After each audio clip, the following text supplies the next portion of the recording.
New Zealand ವಿರುದ್ಧ ಫೈನಲ್ಸ್ನಲ್ಲಿ ಗೆಲ್ಲುವ ಮುಖಾಂತರ ಭಾರತ ಐಸಿಸಿ ಚಾಂಪಿಯನ್ಸ್ ಆಗಿ ಹೊರಹೊಮ್ಮಿದ್ದಾರೆ. ಮೂರನೇ ಬಾರಿಗೆ ಮೂರನೇ ಬಾರಿಗೆ ಐಸಿಸಿ ಚಾಂಪಿಯನ್ಸ್ ಟ್ರೋಫಿಯನ್ನು ಭಾರತ ಮುಡಿಗೇರಿಸಿಕೊಂಡಿದೆ. ಒಂದ್ಸರ್ತಿ ಶ್ರೀಲಂಕಾ ಜೊತೆ ಜಂಟಿಯಾಗಿ ಗೆದ್ದಿತ್ತು, ಮಳೆ ಬಂದು ಪಂದ್ಯ ನಿಂತಿತ್ತು. ಎರಡನೇದು 2013, ಈಗ 2025. ರಾಹುಲ್ ಆಟ ಅಂತೂ ಅದ್ಭುತವಾಗಿತ್ತು. ಸೆಮಿಫೈನಲ್ ಮತ್ತು ಫೈನಲ್ನಲ್ಲಿ ಭಾರತಕ್ಕೆ ಆಸರಿಯಾಗಿದ್ದೆ KL ರಾಹುಲ್. ಅರಬ್ಬರ ನಾಡಲ್ಲಿ ಕಿವೀಸ್ ಪಡೆಯನ್ನು ಅಟ್ಟಾಡಿಸಿ ರೋಹಿತ್ ಪಡೆ ಸಮರ್ಥ ಗೆಲುವನ್ನು ಗೆದ್ದುಕೊಂಡಿದೆ. ಪಂದ್ಯಶ್ರೇಷ್ಠ ಪ್ರಶಸ್ತಿಯನ್ನು ರೋಹಿತ್ ಶರ್ಮಾ ಅವರು ಗೆದ್ದುಕೊಂಡಿದ್ದಾರೆ. ದೇಶಾದ್ಯಂತ ಅಭಿಮಾನಿಗಳಲ್ಲಿ ಸಂಭ್ರಮ, ಸಡಗರ, ಪಟಾಕಿ ಸಿಡಿಸಿ, ಸಿಹಿ ಹಂಚಿ, ಎಲ್ಲ ಚಪ್ಪಾಳೆ ಹೊಡೆದು ಧ್ವಜ ಹಿಡಿದು ಫುಲ್ ಖುಷಿ ಪಡ್ತಾ ಇದ್ದಾರೆ ದೇಶಾದ್ಯಂತ. ನೋಡಿ,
ಅಂತೂ ವಿಪರೀತ ಸೆಲೆಬ್ರೇಷನ್ಸ್ ಎಲ್ಲ ಕಡೆ. ಆಮೇಲೆ ಎಲ್ರಿಗೂ ಖುಷಿ ಏನು ಅಂತಂದರೆ, ಸೆಮಿಫೈನಲ್ ಮತ್ತು ಫೈನಲ್ ಎರಡೂ ಪಂದ್ಯಗಳಲ್ಲಿ ಟೀಮ್ ಇಂಡಿಯಾಗೆ ಆಪತ್ ಬಾಂಧವನಾಗಿ ತಂಡವನ್ನು ಗೆಲ್ಲಿಸಿದ್ದು ಕನ್ನಡಿಗ KL ರಾಹುಲ್. ಹಾಗಾಗಿ ಅದೊಂದು ಖುಷಿ ಇದೆ. ಆಸ್ಟ್ರೇಲಿಯಾ ವಿರುದ್ಧ 6 ಹೊಡೆಯೋದ್ರ ಮುಖಾಂತರ ತಂಡವನ್ನು ಗೆಲ್ಲಿಸ್ಕೊಟ್ರು. ಈಗಲೂ ಕೊನೆ ತನಕ ಗಟ್ಟಿಯಾಗಿ ನಿಂತು ತಂಡವನ್ನು ಗೆಲ್ಲಿಸ್ಕೊಟ್ರು. ಆ ಸೆಲೆಬ್ರೇಷನನ್ನು ತಾವೀಗ ಗಮನಿಸ್ತಾ ಇದ್ದೀರಿ. ಪಟಾಕಿಗಳ ಭರಾಟೆ ಅಂತೂ ಬಹಳ ಜೋರಾಗಿದೆ. ತಂಡಕ್ಕೆ ಆಪತ್ ಬಾಂಧವನಾಗಿದ್ದು ಕನ್ನಡಿಗ KL ರಾಹುಲ್.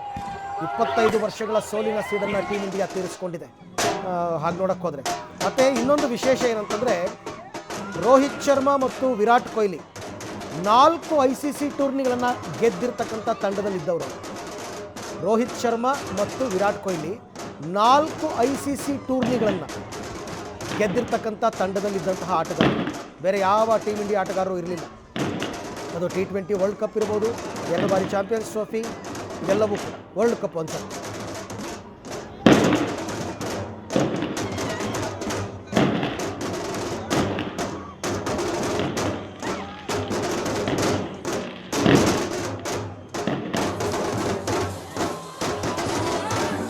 ಸೊ ಮೂರನೇ ಬಾರಿಗೆ ಚಾಂಪಿಯನ್ಸ್ ಟ್ರೋಫಿ ಗೆದ್ದಿದೆ ಭಾರತ. ಸಹಜವಾಗಿಯೇ 140 ಕೋಟಿ ಜನರು ಕೂಡ ಈ ದಿನಕ್ಕೋಸ್ಕರ ಕಾಯ್ತಾ ಇದ್ರು.